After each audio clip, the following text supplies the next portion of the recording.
It's the Sick Podcast, CF Montreal Talk. Last Saturday, CF Montreal got absolutely obliterated by a score of 5-0 in Vancouver. A former member of CF Montreal says it's the first time in many seasons he feels the team gave up. Injuries are an ongoing discussion. Why are they happening and who's to blame? Speaking of which, a key player will miss the next 6 to 8 weeks. If all goes well, an important player should be back in the lineup in a couple of weeks. We'll preview the game versus the New England Revolution at Foxborough coming up on Saturday night. And the coach says that he's trying out a player at left back who doesn't usually play there. Who is he talking about? We'll talk about all that and much more. Filosa and DeFalco join me in just a minute. I'm Marinaro. Turn up your volume. Because you're about to listen to The Sick Podcast. CF Montreal Talk. Here's the chance. They've got the goal. Absolutely incredible. Cameron Porter delivers the goal to send Montreal Impact into the CONCACAF Champions League semi-final. The sickest CF Montreal podcast. It's gonna be sick. I'm Marinaro, the Sick Podcast, CF Montreal Talk. Filosa and DeFalco joining me. Gentlemen, let's get right down to it right away.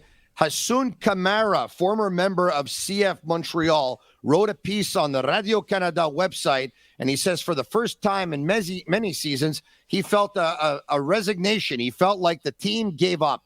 Your thoughts? Well, yeah. I mean, listen, when you're down 3, 4, 5-0, and you're not at home, you're on the road, you're playing with a man less, and you don't feel you also have the elements that'll be able to come there in the middle of a game and turn things around. You know, it's human condition, unfortunately, to give up a little bit. So I can't really blame the team for giving up at that point. I think that there's a situation right now where not too many guys believe in this team. So yeah, I would tend to agree with him. 100% right. I agree with Hassoun Camara. I think was a porous performance from Montreal. Get destroyed by Vancouver. I'm not talking about Real Madrid. I'm talking about Vancouver Whitecaps who are still struggling in the MLS. Getting thrown out 5-0. It was poor. It reminded me that performance in Kansas City a couple of years ago when they lost 7-1. Everything was not clicking defensively, offensively. And the question is, guys, where do we start now? Where do we start? Because there's a lot of problems to get fixed in this lineup right now. All right, guys. Right now, we don't believe in this team. Not this team, that is. I think it's safe to say we've heard the veterans. We've seen the body language. We heard what they had to say. They don't believe in this team either. You know who has to believe in the team? The coach really has to believe in the team, guys. Because if the coach isn't going to believe in the team and make them believe in themselves and in the team, forget about it. You have no chance. This is the problem that I have, okay? How did we grow up? What was the mentality in North American sports? The game's never over till it's over, right? It's never over till it's over. One goal at a time, 1 minute at a time, one period at a time. We hear this in all sports, right? One quarter at a time or 1 1/2 at a time. But win the next 10 minutes, get a goal. What I'm hearing, are you ready for this one? Don't fall off your chair now, okay? Don't fall off your chair. Guess what Losada's speech was to the team at halftime, down 3-0 versus the Whitecaps in Vancouver? Well, what we're hearing is he told the guys, let's try to keep it at 3-0 and try to get a goal and see what we can do and try to come back slowly. That's what he said, apparently. Well, basically, yesterday he told the reporters 1-0, maybe 2-0 wasn't over, but when you get down 3-0 at halftime, it's basically over. So even the coach, he threw the towel. Yeah, well, this is what he told the team, and this is what, this is hearsay. This is what I'm hearing. He told them, guys, down to 10 men, trailing 3-0. This game's over. At the same time, look, there's a difference between losing 3-0 and losing 7-0. I know. Play safe. Waste time. Don't get hurt. That's it. I Guys. think guys, I think it Guys, was the no, wrong hold message. on. It was the wrong message, Tony. Wrong message. Is this a joke or what? This is for the last 100 years that we've been talking sports, and I've been around for 50 of them, but talking for probably about 40. You don't say this, guys. It could be true. Everyone in that room could probably feel it. Everyone in that room could probably think it. The entire city and the entire fan base could think it and feel it. But as the leader of that group, guys, you can't tell that to your team. You can't. Tony, if this is going to be the philosophy, the speech, the mentality, they're never ever going to come back again. This is a team that came back down to a couple of goals. What was it? They were down 2-1 against versus Philly, Philadelphia. In stoppage time, they scored 2 goals. They came back. They won the game. Scored 2 goals in 8 minutes. You can't tell this to your team, guys. I think it's the wrong message, guys. It's the wrong message. You're trying to build a chemistry. You're trying to build a momentum for the next game. And then you say to your players, basically, guys, it's over. We're not even competitive. He said it yesterday. Even when you play 10 against 11, some teams they play better with 10 players because there's less combination and everything. You saw those games against Philly a couple of weeks ago when Philly was trailing down a man. They were competitive against Montreal. I'm sorry, but there's some way to lose, and that was not a good way against Vancouver. No, it was not a good way. But guys, let's say the truth. The game was over. They had no solutions, none at all. And I think probably what he said is, listen, guys, we're down 3-0 on the road. We're going to give some other players time to play. And I don't have a problem with that, guys. At 3-0 on the road, he waited. He came into the half. I think he waited 7 or 8 minutes. Probably wanted to see Jeremy, if he told them the game was over. You cannot do that, Jeremy. Even though you know it's true and I know it's true and everyone, you cannot tell. If you were the coach of that team, would you go in at halftime and tell your team that the game is over? Well, you know what? Is this a joke or what? No, Tony, seriously. Tony, but we knew it was a joke, but now it's a real joke or what? Tony, you have like so many more games to play. You're bringing in a bunch of other players that haven't had any time to play. I think that's fine. At some point, you got to be realistic, man. Jeremy, I didn't tell you not to bring in the other players. Yeah. I said that as the leader of the group and the coach of the team, you cannot tell the team the game is over. Yeah. Do whatever move you have to do. I'm all for arresting the guys and bringing in other guys, Jeremy. Yeah. I think he tried for the first 10 minutes in the second half. Exactly. That, if we score a goal, I might keep those veterans on the pitch. But, after at the 55th or 56th minute, he said, you know what, all those veteran players, Kamal Miller, Herrera, and Wanyama, come and sit down, and we're going to prepare the next game. That's it. All right. Yeah.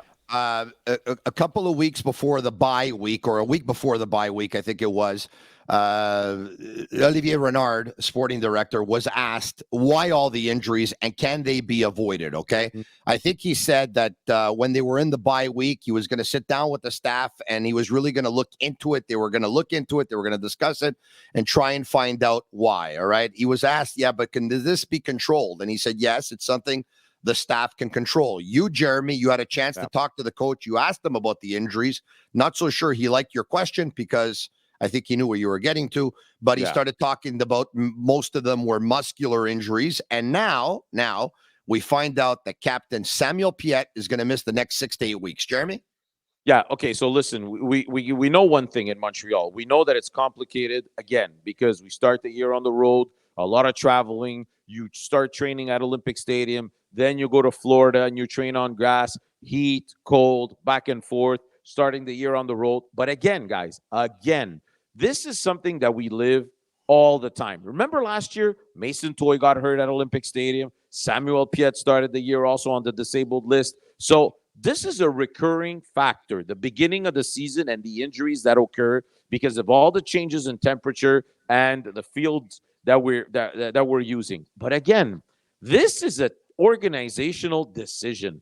They know what this is all about. They know this happens all the time. They know that they would be better served, Tony, with a bubble at Neutral A Center, training at the same place, on the same conditions all the time, but they choose not to. There's no bubble at Neutral A.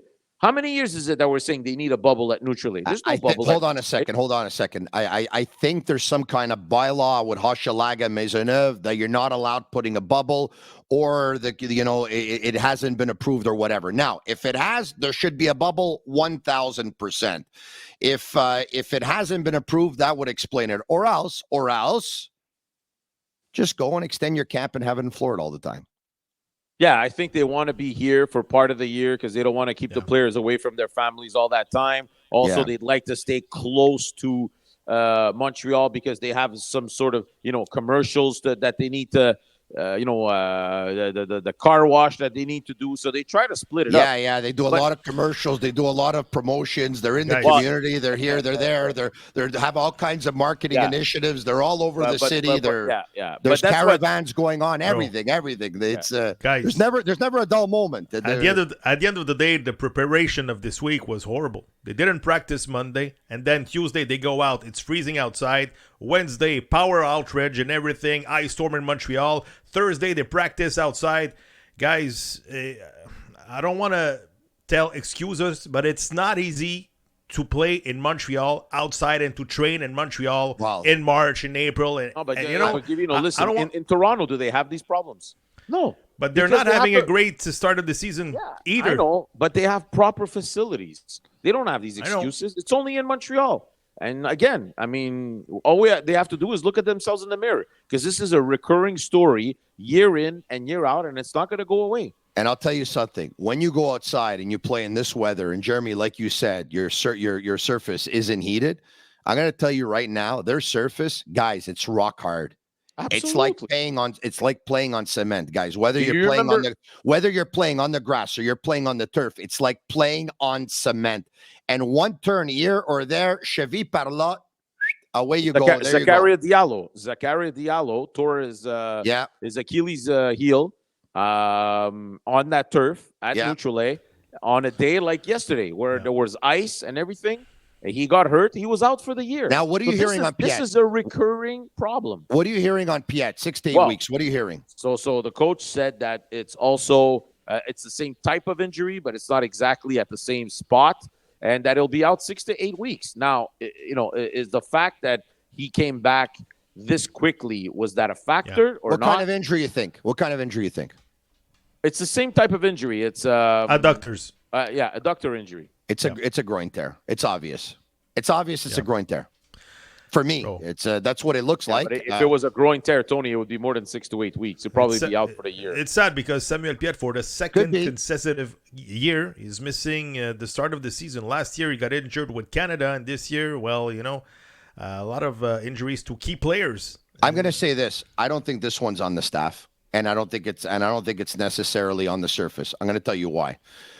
When you have an injury and you come back a little early, I don't think Losada is telling Piet, you absolutely have to come back right away. They got 6 players on this team that can play the position of the role number 6 CDM. So I don't think it's that. I think this one's on Samuel Piet. I could be wrong. You have to know your body. You have to know when your body's hurting. Mm-hmm. You have to know how much time you have to take off for your body. You have to know how much time you have to give your body to recover. And I think this one's on him, guys. But remember last year with Wilfried Nancy, every time a player was ready to go, he was starting on the bench and having a couple of minutes in the second half. This year, it's another story because we're fighting for points, and it's not good. All right. The coach says that this weekend in New England, we're going to see a player possibly at left back who isn't used to playing this position. Mm-hmm. Who is he talking about? DeFalco, we'll start with you. And what is he talking about? I think he's bluffing. Okay. That's my feeling. I think he's bluffing. I think Choignel is going to get the start on the left side and Herrera on the right side. I think we're going to see a Sean Rea with the Wanyama and probably Zouir, probably the same lineup as we saw in the second half last week against Vancouver. So I don't think Eliade is going to get the start on the left side, but I can be wrong. Jeremy. But I think he's bluffing. Yeah. So listen, it could be Robert Thorkildsen, but I think it'll either be Kamal Miller or Aaron Herrera. Herrera, what we were told when he was hired or when he was traded for, that he could also play left back. Obviously, it's not ideal. He's a right foot. But, they might put him there temporarily. We'll see. Kamal Miller used to play that position in Orlando. He also plays it with Team Canada, so he's able to play. Is it ideal? No. He's not a guy that moves very easily either, but temporarily, it might be a solution. But again, when I asked Lozada this week, is your team unbalanced? Is your roster unbalanced? Mais poser la question, c'est répondre. Asking the question is answering it. Everybody knows they are. Guys, I understand. Guys, how many teams in the world do you know go into a season and they don't have a left back? 5 games into the season, they don't have a left back. Is it a joke or what? No, but listen, this has nothing to do with Joey Saputo and the money, because I have no problems blaming Joey Saputo when it's time. But this is on the management, guys, because you went out and you acquired Aaron Herrera, which is a right back. Now, you already had Zach Brault-Guillard that could play that position. You already have Choinière that could play that position. You already have Lapalainen that can play that position. But you had nobody on the left. Nobody. Yeah. So why don't you get a left back instead of getting a right back? We haven't had a left back since Daniel Lovitz, a real left back. So it's a problem. And when I asked Lozada about it, he said, you know what? We talked about it with the management, and we're going to have to do with what we're going to have to do. We were talking about Kamara, who said that against Vancouver, they looked like a team that gave up. Well, when I heard Lozada this weekend, I heard a coach that's pretty much telling me, guys, don't be expecting any miracles or any acquisitions here. We're going to be playing the kids, and that's what it's going to be. Mm-hmm. So, guys, can we put the cards on the table? Okay, now I've had enough, I've had enough now. It has to stop, okay? This whole campaign and promotion of playing the kids, that they're making it look like the kids were formed, that we're playing them, and we give opportunities, a beep, pa, pa, beep, pa, pa. Guys, they're playing the kids because they don't want to spend money to go get other players. But come on. But so come on. Like, I understand. Tony, at the end of the season, it's going to look good. 2,500 minutes for a kid, 18, 19 years old. It's going to look good on Transfermarkt. We know that. Yeah, well, okay, that's fine. So now I'm going to tell you right now, the coach is not saying we're playing a player at left back and he's bluffing. He's playing a player at left back. Okay. Well, we have to determine if they're going to play with 4 in the back or they're going to play with 5 in the back. In terms of the player at left back, for me, it's very easy. It's not going to be Herrera, because they had a chance all season already to put Herrera on the left and to put Brault-Guillard on the right. So I've disqualified that. Olivier Renard has told you that how much better he thinks that Kamal Miller is at left center back than he is at left back. So I don't think it's him. Thorkelson is just starting to get back into the groove. So I'm going to tell you right now, guys, they're talking about Iliadis. They're talking about Iliadis. But they're not going to play. They're not going to play. If they play Iliadis at left back, they're not going to play him with a back line of 4. Okay? So if they play Iliadis at left back, this is what I'm thinking. They'll play with their 3 center backs. Camacho's is not taking part because he got a red card last week, right? So they'll play with Miller and Waterman. In between them, Gabriele Corbo. And then they're going to play with Iliadis on the left and Herrera on the right, a little bit more advanced. They're going to defend with 5 in the back, and they're going to attack with Iliadis and Herrera. Well, we saw Iliadis at training camp taking some rotation at defensive position. I don't mind. It might be a possibility, but I don't see Herrera on the left side, because Herrera tomorrow is going to be matched up against Gustavo Bo on the right side, and he's one of the best striker in the league. So I don't see like a rotation player like Zach Brault-Guillard against Gustavo Bo tomorrow. Gavino, if I'm the team, I would have already started to, once again, the thing to do was to go out and acquire a left back. But once you didn't, and you realized that you weren't, you had to start already playing and developing Iliadis as a left back, because as a CDM, you have Wanyama, you have Piet, who's hurt right now, he's going to be back. You have Nathan Saliba, you have Reda Zouir, and you have Choinière, who can play 6, 8, and 10. So Iliadis, you're going to play him where? He's a natural left foot. Where are you going to play him? He's not going to play 6. There's too many players in front of him. And don't forget that Daniel Lovitz started his career as a D-mid, and he's still playing in this league as a left wing back. So never know. Oh, listen, I think they're going to move Choinière into the Axe. I think they're going to move him either as an 8 or as a 10. We'll see. I think they'll play with 1 defensive midfielder in Wanyama. But just a little word on Gabriele Corbo, which I agree. He'll probably start Hold on a second. Saturday. Hold on a second. They're going to end up playing with 2 defensive midfielders. You think so?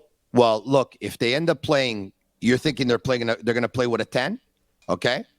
And so if they're playing with a 10, they're playing with 2 up top. Probably, yeah. So if they're playing with a 10 and 2 up top, they're going to end up playing with 2 6s. Schwanier might play as an 8, and they might have a Ray up front as a 10. We'll see. But just to say one thing, last week when Corbo was signed, I asked the coach, how far is Corbo? And he said, not right away. He needs a few weeks. He's not ready yet, right? I was surprised to see him make the trip out west to Vancouver. But I said to myself, he's an insurance policy. If something happens, they might throw him in. But coach said he's not ready yet. And then Camacho gets ejected and Corbo comes in. And I'm thinking to myself, this guy gets hurt. And that was a risk, my friends. If Corbo gets hurt because he's only been back a few weeks, yeah, can you imagine the disaster then? Thank God nothing happened. Yeah. Speaking of injuries, guys, good news. Matko has already started training on his own. By the time he gets back into the rhythm and gets back into the lineup, he had a setback. He should have been here already. Listen, Hernan Lozada told us 3 weeks ago he'll be here in Montreal in 2 to 3 weeks. And we asked him again this week, and he said he'll be back in 2 to 3 weeks. So he had a setback at some point. Unfortunately, because he had a good training camp, and I'm pretty sure he was part of the mix for Losada's plan at the start of the season. That's why they traded Joaquin Torres, because they thought Matko was ready for the job. But at the end of the day, things didn't turn out very well. No. Hold on a second. Torres, they didn't see Torres as a 10 anyway. Torres could have played 10, but he could have played wing. Look, guys, I still don't understand the Torres trade. I really don't. Me neither. They don't have a dynamic player like that with MLS experience right now in their lineup as a winger, guys. They don't. Yeah. And Torres, like him or don't like him, he disturbed a lot on the field, He was able to get other teams, How much money was he making? How much money was he making? I think it was 600-something thousand. Well, Joaquin Torres? No, I don't think so. Maybe 3, my 4. memory. Let me I'll 3 or check 4. what you guys are talking. Okay, check while we're talking. But, Yeah. the reason why I asked the question, they're giving Hamdi $550,000. He's played 3 minutes all season. He's on the bench. Yeah. Hasn't played. Yeah. They're giving Ahmed Hamdi $550,000, give or take. Am I wrong here? It's close to the 550 mark. For the last 3 years. And you know 500 plus. The problem is also, guys, is you already have like issues with injuries and guys that are not available, but then you have guys that are supposed to be on your roster, make decent salaries, and don't play. What is the use of Zach Brault-Guillard on this team? What is the use of Ahmed Hamdi? Well, what I'm saying is, give these guys a chance. They might surprise you because you have guys that you can't use right now because they're hurt, but you also have other guys that are supposed to be part of the Jeremy, I think what you're saying is if we're going to point the blame, don't point it only at the coach. Because you can't make chicken salad out of chicken feathers. Exactly. But guys, I heard the media all week, and it was like, well, you know what? We started the season last year with a record of 1-3-1, so the season's still young, still 29 games. I told you that was the story. I know. But the thing is, Wilfried Nancy, last year, he was stellar. He was stellar after week 5. He took things on his shoulder and he said, you know what? I'm going to build a champion team. And that's what happened. You see the record of the year last year. And I'm getting fed up of comparing this season with last season. It is not the same team. Half of the starting 11 is playing elsewhere, guys. Elsewhere. Yeah. So hold on here. Well, there's a couple of things. Last year's team had Torres, Mihailovic, 279. 279. Yeah. Okay. So why did they trade him, bro? For what? The money. What money? They're giving Hamdi $550,000. What are you talking about? They got the money they got in for the sale. The money they got in the sale. Okay, the GAM money. Okay. And they did what with the GAM money? They put it in their pockets for now. So far, they're going to pay some salaries with them. No, but listen, guys, let's be realistic here, okay? I think we've been realistic for the last 25 minutes. Yes, the start of this season might look like the start of last season, But the reality is, if you've watched the games, you know very well the start of this season has nothing to do with the start of last season. Nothing at all. I mean, guys, they've been shut out in 4 straight road games. Yeah. It's not shut out because the goalies are standing on their heads, because they're hitting posts, because they're hold on a second. And the game, they're and the getting game, shut out because they can't get close to the net, guys. They can't. And Did you hear Romel Kyoto this week? I asked him, what's the problem with the offense? He said, what do you want us to do? If the balls don't come to us, we can't score. There's not enough movement offensively, guys, and defensively, there's new lineups after new lineups every week. So how can you build a chemistry? Sometimes Lassie's playing, sometimes Chouinier's playing, sometimes Rhea's playing, sometimes Zouir is starting. Piet, we don't know his condition. Kyoto's leaving for Honduras. No, but hold on a second. Kyoto's right. It must really suck when you're a striker and the ball doesn't come to you the whole game. It must really suck. The ball doesn't come. Who's your number 10? After week 5, can you tell us who's your reliable number 10 with this team? We've even said the coach doesn't know who's going to play on number 10 week in, week out. That's one of the major problems, start guys. The year without a number 10. I mean, it doesn't make any sense. And you heard Rhea this week. I asked him the question. And what did he say? He said, of course, it would be nice to have a big brother on the team who's playing this position, who's been doing it for a long time, to show me the ropes. Unfortunately, I don't have that. And I still have a job to do, and I'm going to go out there and try to do it at the best of my capabilities. Yeah, but at the same time, he has to answer that too, though. He can't say we don't want a big brother on this team, right? But I get it. I mean, more veterans, but at the same time, it's the veterans that have to start playing better, guys. We can all add up. 5 games in. Here's the story. Okay, here's the story. The team going into the season, the way it was constructed, it was either misevaluated and or they misevaluate they misevaluated the success they were going to have or lack thereof going into the season. We're seeing there's holes in the lineup.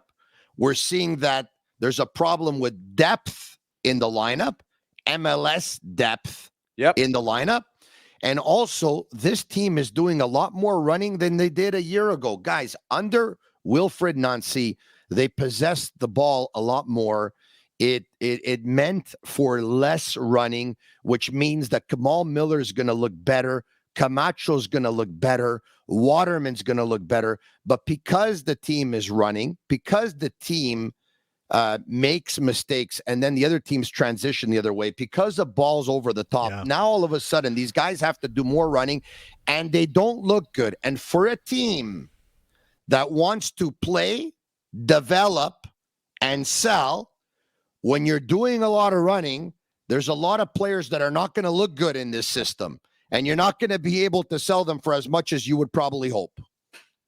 Honestly, right now, and I know it's still very early, but I don't see them selling anybody at a profit at the end of this year. Maybe Waterman, if he turns it around, we'll see. I don't know, but it's a one-way traffic right now, and it's going down very fast for CF Montreal. They'll have to figure things very fast, because otherwise, we're not gonna see la Saint-Jean-Baptiste, and the season's already gonna be over. And tomorrow's game is a big game because it's the last game before the home opener next week. So you want to try to build some momentum over here, at least a point. But it won't be easy. You're going to face guys, pretty good New I England hope they Revolution. win. I hope they win to give the fan base some hope. I hope they win. Yeah, Me too, but I don't see them winning tomorrow. Guys, against before a they new win, team. they got to score a goal on the road, right? Can they score a goal, or can they shot on try? target? Let's start with a shot on target, Jeremy, and maybe after we're going to talk about real chances, expected goals. Exactly. So, guys, the reality is right now is we have veterans that are not happy and that are not delivering the merchandise. We have young players who are not ready and not well surrounded. Let's say the truth. We have holes at certain positions where we have to move guys that are not in their right spots, but we're trying to find solutions. We have a roster that's not well balanced. Let's say the truth. And we have injuries. So, honestly, where do you start?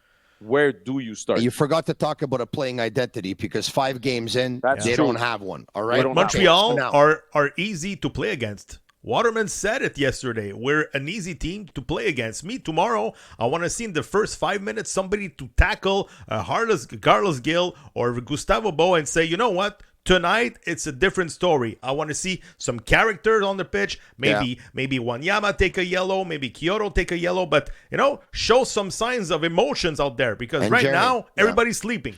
Jeremy, you talked about the fact they haven't scored in 4 to 5. And the game they scored in, 1 was a penalty kick and 2 were with their head. But could somebody take the ball, put it on his foot, while they're inside the box or outside, just kick it in the net? So you got 1 as a PK, and the 2 other ones were scored at 11 against 10. That's the reality. On headers. So, we can't make it up. Which, by the way, it counts. With your head, it counts. Of course, but, of course. Nice I don't care how you score. Just score. But I at this moment, guys, I don't see the light at the end of the tunnel. That being said, I hope to be surprised tomorrow night. All right. So here you have it. The 3 guys as dejected as the guys were at halftime versus Vancouver and the way they were at the end of the game. Here's hoping for a win. But if they're going to win, they're going to need some goals. Please, guys, goals, please. And get the ball up to the striker, please. Thank you. Mm-hmm. All right, okay. That's it for us. The Sick Podcast, CF Montreal Talk.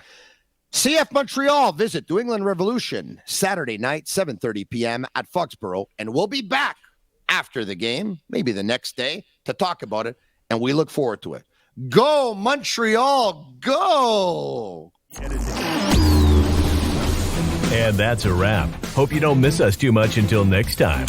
Follow the Sick Podcast, CF Montreal Talk on YouTube, Instagram, Facebook, Google Play, and Apple Podcasts.